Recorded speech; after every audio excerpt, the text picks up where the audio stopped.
Mũtongoria wa bũrũri Ndagĩtarĩ William RUTO arahũthĩrire ndũmĩrĩri yake ya mwaka mwerũ kũrĩ bũrũri gũtetera kĩhĩri gĩa tabarĩra cia ũkũria cia thirikari kumana na kĩrĩa gwetete ta gũkorwo kũrĩ na njama ya gũthararia ũkinyanĩria wa tabarĩra cia thirikari kũrĩ mũingĩ.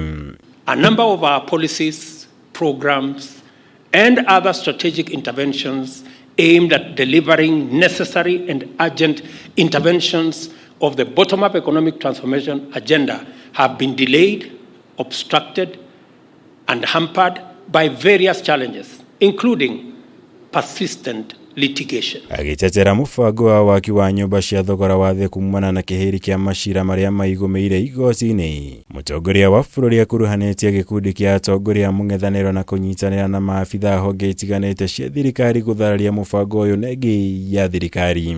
You will agree with me that there is something fundamentally wrong with opposition without any viable alternative, whose only purpose is division, conflict, and anarchy. There is something wrong with litigation sponsored by hostage-taking vested interests with the sole aim to delay, derail, and sabotage the delivery of public programs and defeat public interest. President AKIUGA maingĩ ma macira marĩa magũmĩire thirikari yake igoti-inĩ makoragwo marũgamĩrĩirwo nĩ atongoria arĩa mũbango wao ũkoragwo arĩ kũhotomia ũruti wĩra wa thirikari. Rĩu akĩmathingata othe kũigaga mabataro ma mũingĩ wa bũrũri mbere ya mabataro mao marĩ kĩũmbe. This is what happens when a public servant enjoying a house mortgage at 3% interest makes a decision to frustrate the housing program, robbing millions of young people employment prospects and denying millions of Kenyans the chance to own a home like them. Ndũmĩrĩri ĩno ĩrokire mathaa manini thutha wa mũtongoria wa mũng'ethanĩro Raila Odinga kwanĩrĩra mũbango wa gũcokereria mĩrũrũngano ya mũingĩ mwaka ũyũ nĩguo kũmenereria kĩhĩri kĩa mĩbango ya thirikari ĩrĩa gwetete ta gũkorwo ĩkĩhinyĩrĩria mũingĩ wa bũrũri. President agĩkuruhania ũndũ ũyũ na ũteti wa kũgayũkania mũingĩ wa bũrũri na gũcokia bũrũri na thutha. We are breaking new ground and charting a new political culture for Kenya.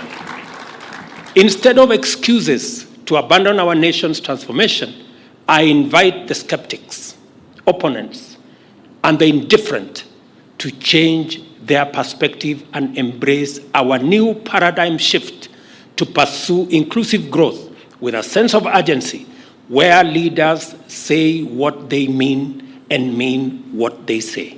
We are on a great path of economic revival, and this country in a few months will shine once more.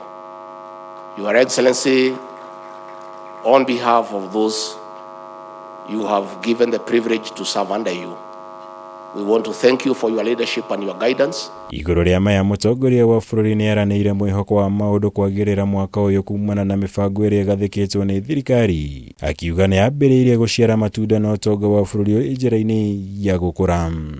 We have triumphed over the threat of economic stagnation and are now in secure space with regard to our sovereign debt obligations. Inflation has reduced to 6.8% and our GDP is growing at a rate of 5.4%, placing Kenya as the 29th fastest growing economy in the world. Ngĩribotera Kameme TV, Njĩtagwo Mwaura, Wagunya.